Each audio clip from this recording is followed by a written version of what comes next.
Good afternoon, everybody. I think from the perspective of the Channel Tunnel, it's important to stress that what we do is all about just in time.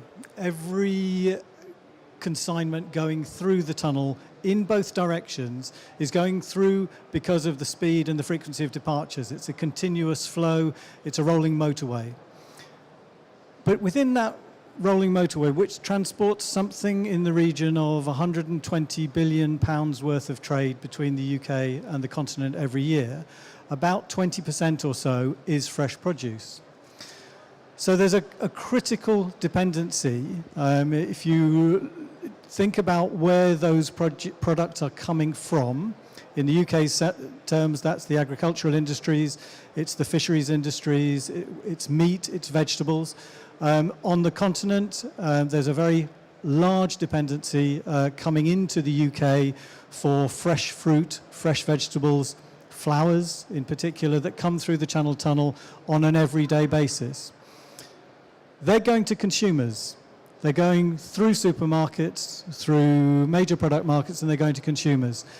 If the governments turn round at the end of the Brexit negotiations and say, sorry, consumers, you'll no longer be able to have fresh strawberries or fresh lettuces or fresh shellfish for your fruits de mer in the north of France, there's likely to be a fairly significant reaction from consumers who are also voters. So the way that we look at this is that there's a leverage going on here. Traffic through the Channel Tunnel has been growing pretty much non-stop since the tunnel opened in 1994.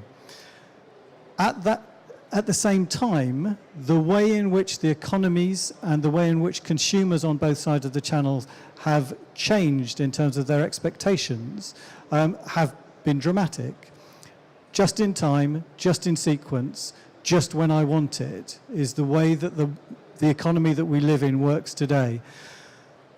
That needs services like the Channel Tunnel that can deliver the frequency and the speed of crossings, but it also needs absolute fluidity through the border. And so the ideas that the government is batting around today, there's supposedly another very, very important cabinet subcommittee meeting going on while we're sitting in this room, to determine which model we're going to have for the treatment of goods at the border in the future. It doesn't really matter. It doesn't matter whether it's a deep and special relationship or a new customs partnership. What matters is that when it is signed, it enables the goods to continue to move freely.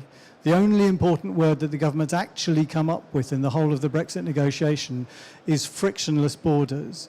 Because if we go backwards from frictionless borders, whether it's in fresh produce or whether it's in any of the other just-in-time dependent sectors, then we really have lost from Brexit. So it's not a very complicated thing to do, and the ones who'll judge it at the end of the day are the consumers.